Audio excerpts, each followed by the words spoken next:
नमस्कार विद्यार्थी मित्रांनो, आज आपण घन आणि घनमूळ कसे काढायचे ते बघणार आहोत। तर सर्वप्रथम तुमचे चॅनलवर खूप खूप स्वागत आहे। आज आपण घन कसे काढायचे, कोणत्याही संख्येचे घन कसे काढायचे हे बघणार आहोत। इथे पहा, घन म्हणजे काय हे माहिती असणे आवश्यक आहे अगोदर आपल्याला। जसं आपण वर्ग आणि वर्गमूळ शिकलो त्याचप्रमाणे घन आणि घनमूळ सुद्धा शिकणार आहोत। जसं वर्ग करण्यासाठी आपण एका संख्येला त्याच संख्येने गुणाकार करत होतो, म्हणजे एका संख्येचा 2 वेळा गुणाकार केला तर आपल्याला काय मिळत होतं, वर्ग संख्या मिळत होती। त्याचप्रमाणे आता एखाद्या संख्येला जर 3 वेळा गुणाकार केला आपण त्याच संख्येने, तर जी संख्या आपल्याला मिळते त्याला काय म्हणतात, घन म्हणतात। मग आता पहा, जसं आपण 5 चा घन जर म्हटलं तर इथे 5 चा गुणाकार किती वेळा करायचा, 5 वेळेस, 3 वेळेस करायचं। किती वेळेस करायचं, 3 वेळेस करायचा। आता पहा, याचा गुणाकार जर केला आपण 5 5 25, 25 5 125, 5 चा गुणाकार 3 वेळा केल्यानंतर आपल्याला जी संख्या मिळाली ती कोणती मिळाली, 125। 125 ही काय आहे, 5 चा घन। आता पहा, 5 चा घन म्हणजे नेमकं काय, तर याच्यामध्ये आपण घातांक हा घटक शिकत असताना पुढच्या वर्षी आहे तुम्हाला 8वीला जेव्हा तुम्ही जासाल तेव्हा घातांक हा घटक आहे, आणि घातांक घटकामध्ये तुम्हाला घातांकित संख्या, घात म्हणजे काय आणि पाया म्हणजे काय हे आपल्याला माहिती असणं आवश्यक आहे। याही वर्षी आहे तुम्हाला, ठीक आहे। पहा, स्कॉलरशिपच्या याच्यामध्ये 8वीचं स्कॉलरशिप आणि 7वीचं स्कॉलरशिप जवळपास काय आहे, घटक सेम आहे, फक्त त्याची जे डिफिकल्टी लेवल आहे किंवा काठिण्य पातळी आहे जी आहे ती काय असते, थोडीशी कमी असणार आहे, आणि 8वीची थोडीशी जास्त असणार आहे। कंटेंट तोच राहणार आहे, घटक तोच राहणार आहे, फक्त प्रश्नाची जो काठिण्य पातळी आहे ती काय असणार आहे, कमी जास्त असणार आहे। त्यामुळे आपण कोणत्याही संख्येचा जो घन आहे तो ट्रिकने कसा काढायचा तो आपण आज या व्हिडिओमध्ये शिकणार आहोत। तर पहा, 5 चा घन म्हणजे 5 गुणिले 5 गुणिले 5। आता इथे पहा, 5 काय आहे, इथं पाया आहे, 5 काय आहे, पाया आहे, आणि जे 3 आहे वर ते 3 काय असतात, त्याला घातांक असं म्हणतात। 3 ला काय म्हणतात, घातांक असं म्हणतात। मग पाया 5 आणि घातांक 3 या पूर्ण संख्येला म्हणतात घातांकित संख्या। काय म्हणायचं याला, घातांकित संख्या। आता हे झालं एक अंकी संख्येचा घन काढायला आपल्याला गुणाकार पद्धतीने आपण काढतो, बरोबर आहे। पण 2 अंकी संख्येचा जेव्हा आपल्याला घन करायचा असतो तेव्हा मात्र थोडंसं आपल्याला जास्तीचा वेळ लागतो, कारण 2 अंकी संख्येचा गुणाकार 2 वेळा करा, पुन्हा आलेल्या गुणाकाराला पुन्हा त्या 2 अंकी संख्येने गुणाकार करा, बरोबर आहे की नाही। मग हे थोडंसं काय होते, आपल्याला वेळ जाते, बरोबर आहे। आणि आपल्याला स्कॉलरशिपच्या परीक्षेमध्ये काय करायचं असतो, कमीत कमी वेळेमध्ये जास्तीत जास्त प्रश्न सोडवायचे असतात आणि अचूक प्रश्न सोडवायचे आहे, नुसते टिक टिक करायचे आहेत का, नाही। त्यामुळे जे आपण ट्रिक्स सांगत आहोत त्या ट्रिक्सचा व्यवस्थित वापर करायचा आणि जास्तीत जास्त सराव करायचा आहे, ठीक आहे। आणि शेवटी तुम्हाला अजून मी याच्यावरच्या ज्या काही सोप्या सोप्या ट्रिक्स आहेत, ज्या फास्ट तुमचं कॅल्क्युलेशन होईल अशा ट्रिक्स सांगणार आहे। त्यामुळे व्हिडिओ कुठेही स्किप करायचा नाही आणि शेवटपर्यंत बघायचा आहे। पहा, आता इथे 6 चा जर घन म्हटलं आपण तर काय करणार, आपण 6 चा घन म्हटलं तर 6 चा गुणाकार किती वेळेस, 3 वेळेस। 6 चा गुणाकार 3 वेळेस, 6 6 36, 36 गुणिले 6, पुन्हा 6 ने 36 ला गुणाकार करा, 6 6 36 ला 6 चले 3, 37 18 3 21, किती आला 6 चा घन, 216, ठीक आहे। इथपर्यंत समजलं। आता आपण 2 अंकी संख्येचा घन कसा करायचा हे शिकूया। त्याच्या अगोदर आपण 1 ते 10 पर्यंतच्या संख्यांचे वर्ग बघून घेऊया एकदा। 1 ते 10 पर्यंत संख्यांचे घन बघून घेऊया। 1 चा घन काय आहे, 1 चा घन 1 आहे, 2 चा घन 8 आहे, 3 चा घन 27, 4 चा घन 5 चा घन 125, 6 चा घन 216,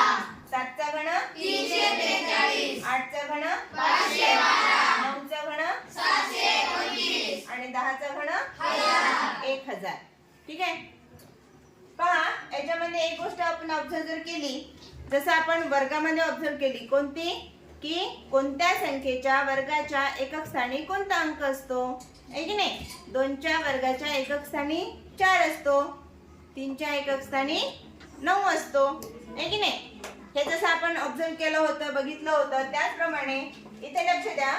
1चा जो घन आहे त्याचा एकक स्थानी काय आहे अंक 1 आहे. त्यानंतर 2चा जो घन आहे त्याच्या एकक स्थानी 8 आहे.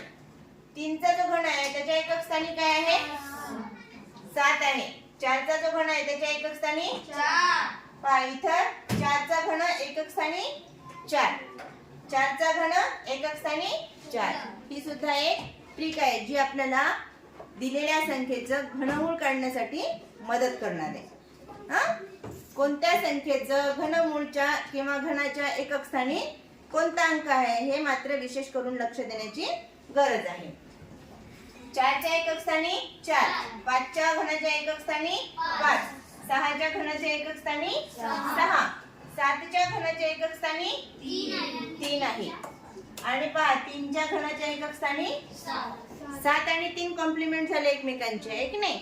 7 आणि 3 10 आहे ना, हे पण एक कॉम्प्लिमेंट आहे. 7 आणि 3 10. 7चा घन एकक स्थानी 3 आणि 3चा घन एकक स्थानी 7. हे असं आपण लक्षात ठेवू शकतो.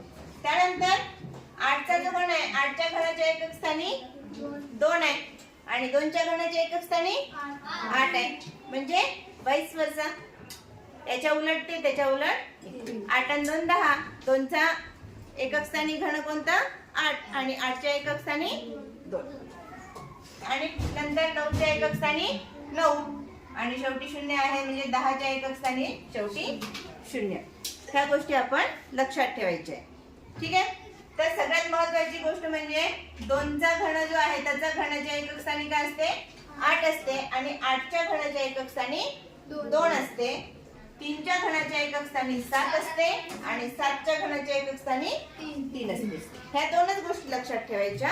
बाकी सर्व काय आहेत एकक स्थानी सारखेच अंक आहेत. म्हणजे 1च्या घनाच्या एकक स्थानी 1 आहे, 4च्या घनाच्या एकक स्थानी 4 आहे, 5च्या घनाच्या एकक स्थानी 5, 6च्या घनाच्या एकक स्थानी 6, 9च्या घनाच्या एकक स्थानी 9. मग राहिले कोण 4 जे अंक आहेत 2, 8, 7 आणि 3. हे 4 जे अंक आहेत ते काय आहेत एकमेकांचे कॉम्प्लिमेंट जर आपण धरले 8 आणि 2 10, 7 आणि 3 10. मग याच्या घनाच्या एकक स्थानी हा अंक येईल, ह्याच्या घनाच्या एकक स्थानी हा अंक येईल. समजलं इथपर्यंत. आता आपण काय करणार आहोत तर घन काढण्यासाठीची एक ट्रिक बघणार आहोत. घन काढण्यासाठीची एक ट्रिक बघणार आहोत. त्यानंतर काही प्रश्न सोडूया. पहा घन काढत असताना काही महत्त्वाच्या गोष्टी असतात त्या लक्षात ठेवायच्या. त्या म्हणजे कोणत्या संख्येचा घन धन असतो, कोणत्या संख्येचा घन ऋण असतो. घन धन कधी असतो आणि ऋण कधी असतो. कोणत्याही संख्येचा घन हा धन केव्हा असतो जेव्हा ती धन संख्या असते. धन संख्येचा घन धन संख्या असतो आणि ऋण संख्येचा घन ऋण असतो. उदाहरणार्थ धन 2चा घन काय येईल धन 8 येईल.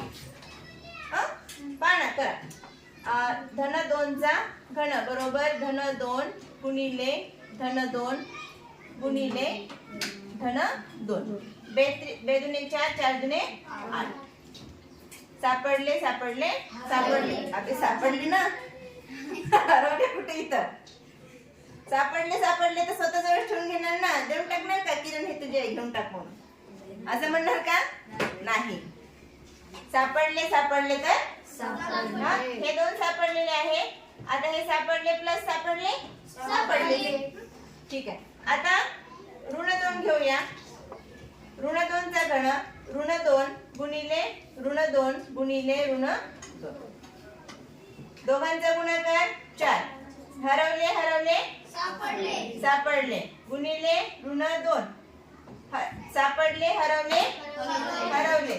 4 दुणे आलं ऋण संख्या घेतली होती, उत्तर काय आलं? ऋण आलं. ऋण संख्या घेतल्यानंतर उत्तर ऋण आलं. धन संख्या घेतली होती तेव्हा उत्तर काय आलं? धन आलं. बरोबर आहे. म्हणजे धन संख्येचा घन धन संख्या असतो, ऋण संख्येचा घन ऋण संख्या असतो. कोणकोणत्या गोष्टी आपण लक्षात घेतल्या? दिलेल्या संख्येच्या एकक स्थानी, घनाच्या एकक स्थानी कोणत्या संख्येच्या एकक स्थानी कोणता अंक असतो, हे एक गोष्ट बघितली. आणि धन संख्येचा घन धन संख्या असतो, ऋण संख्येचा घन ऋण संख्या असतो. आणि सर्वात महत्वाचं म्हणजे घन म्हणजे काय? तर दिलेल्या संख्येचा 3 वेळा गुणाकार करणे म्हणजे त्या संख्येचा घन होईल. इथपर्यंत आपण बघितलो. समजलं सगळ्यांना? असं मी समजते की तुम्हाला सगळ्यांना समजलं आतापर्यंत झालेलं. आता आपण काय करणार आहोत तर एक अंकी संख्येचा घन करत असताना त्या संख्येचा गुणाकार करून आपल्याला करता येते. पण 2 अंकी संख्येचा घन जर करायचा असेल आपल्याला, 12चा घन करायचा आहे आपल्याला. 12चा घन करत असताना सुरुवातीला याचे 2 भाग करून घ्या. 1 आणि इथं 2. या दोघांची काय करायचे? घन करायचे. दोघांचे काय करायचे? घन करायचे आहेत. आता मध्ये काय लिहायचंय? मग मध्ये काय लिहायचंय? तर पहिल्या पदाचा वर्ग करा आणि गुणिले 2 करा. नंतर 1 गुणिले 2 चा वर्ग झाला. आता या पूर्ण टर्मला काय करायचे? 3 न गुणाकार करा. 2 चा घन 8, 2 चा वर्ग 4, 4 1 4, 4 ची तिप्पट किती? 4 त्रिक 12. पुन्हा इथं 1 चा वर्ग 1, 1 गुणिले 2 2, 2 ची तिप्पट 6, 1 चा घन 1. आता करा आपण जसं आपण कॅरी फॉरवर्ड करतो की नाही, ऍड करतो. 8 हे एकक स्थानचे 2 लिहिले, इकडे दिला 6 ने 7 झाले आणि इथे 1 ला, म्हणजे 12चा घन जो आहे तो काय आला? 1728. आता हे समजून सांगितलं म्हणून तुम्हाला असं वाटते की हे करायला फार वेळ लागते, पण जेव्हा तुम्ही जास्तीची प्रॅक्टिस कराल, जास्त संख्येचे घन करून बघसाल, तेव्हा तुम्हाला अतिशय फास्ट मध्ये कोणत्याही संख्येचा घन करता येतो. ट्रिक काय आहे? पहिल्या पदाचा घन करायचा आहे, नंतर पहिल्या पदाचा वर्ग गुणिले 2 त्याची तिप्पट करायची आहे, नंतर पहिला पद गुणिले दुसऱ्या पदाचा वर्ग त्याची तिप्पट करायची आहे, आणि नंतर शेवटी काय करायचं आहे? दुसऱ्या पदाचा घन करायचं आहे. हे सगळं केल्यानंतर ह्यांची ऍडिशन करून घ्यायची आहे. ऍडिशन करून घेतल्यानंतर आपल्याला फायनल आन्सर मिळतं. अजून एक संख्या घेऊया आपण. सांगा कोणती घेऊया? 24 घेऊ. 2 चा घन 2 चा वर्ग गुणिले 4, 2 गुणिले 4 चा वर्ग आणि इथं 4 चा घन. 4 चा घन 64, 4 चा वर्ग 16, 16 दुने 32, 32 त्रिक 96, 32 त्रिक 96. इथं 2 चा वर्ग 4, 4 चौक 16, 16 त्रिक 48, 2 चा घन 8. आता करा 4 इकडे 6 ऍड करा, 102, 102 ला 2 हातचे आले 10, इकडे 10 मिळवले तर किती झाले? 58 झाले. 58 ला 8 हातचे आले 5, इकडे 5 मिळवले, 8 आणि 5 13. म्हणजे 24 चा घन 24 चा घन काय आले आहे? 13,824. किती वेळ लागला करायला? तुम्ही सांगत केलात म्हणून एवढा वेळ लागला. ह्याच्यापेक्षाही कमी वेळ, म्हणजे जास्तीत जास्त आपल्याला 5 ते 7 सेकंद एखाद्या संख्येचा घन काढण्यासाठी लागू शकतो. त्यामुळे ह्या ट्रिकचा जास्तीत जास्त सराव करा, जेणेकरून तुम्हाला कोणत्याही संख्येचा घन काही सेकंदामध्ये काढता येईल. समजलं? पुढे जाऊया. आता घन काढता आले, आपल्याला दिलेल्या संख्येचे घन काढता आले. आता घन काढल्यानंतर प्रश्न नुसते घन काढा म्हणून येत नाहीत ना, तर काय विचारतात? दिलेल्या संख्येचे घनमूळ सुद्धा काढा म्हणतात. जसा एक प्रश्न आपण आत्ताच घेतला होता, 1296 च्या वर्गमूळाच्या वर्गमूळातून 625 च्या वर्गमूळाचे वर्गमूळ वजा केल्यानंतर कोणती संख्या शिल्लक राहते? हा प्रश्न होता की नाही. म्हणजे वर्गमूळातून वर्गमूळ वजा केले, तसे आपल्याला घनमुळातून घनमूळ वजा करा म्हणून प्रश्न येऊ शकत नाही का? मग येऊ शकतो. त्यामुळे आपण जसं घन काढण्यासाठी शिकलो त्याचप्रमाणे आता काय करायचंय, घनमूळ सुद्धा काढता आले पाहिजे.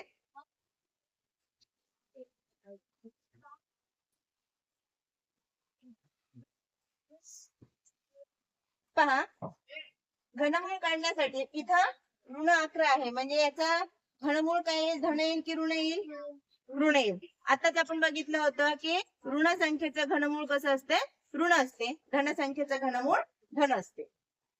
पहा इथं 1331 आहे. आता पहा, आपण वर्गमूळ काढत असताना दिलेल्या संख्येचे 2 गट करत होतो. शेवटी डावीकडून जो उजवीकडचा गट होता त्याचे 2 गट करत होतो, 2 संख्येचा 1 गट करत होतो. आता आपण इथं काय करायचंय, 3 संख्येचा 1 गट करायचा. 3 संख्येचा 1 गट केल्यानंतर कटलं. आता एकक स्थानी 1 कोणत्या संख्येचा घन आहे बरं? 1चाच आहे, म्हणून लिहायचं 1. आता राहिलेला संख्या कोणती आहे? 1 आहे. एक ही काय आहे, स्वतःच एक घन संख्या आहे की नाही? 1च्या मागची घन संख्या आहे का कोणती? नाही. एकच ही लहानात लहान घन असलेली संख्या आहे. त्यामुळे इथं दशक स्थानचा अंक सुद्धा काही 1च येईल. आणि ऋण संख्येचं घनमूळ काढत आहोत, म्हणून हे घनमुळात 1331चं घनमूळ काय येईल? ऋण 11 येईल.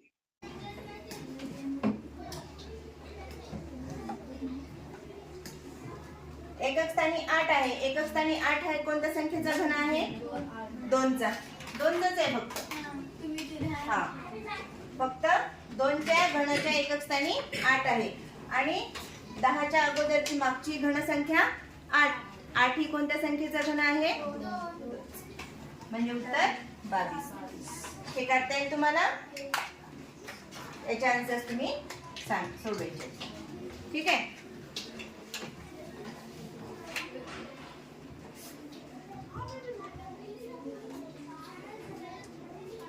चला, समजलं आजचं जेवढं सांगितलं तेवढं. घन करता आले, दिलेल्या संख्येचे घन करता आले आपल्याला, आणि घनांचे घनमूळ सुद्धा काढता आले. काढता आलेत ना? काही डाऊट्स आहेत का? समजलं सगळं?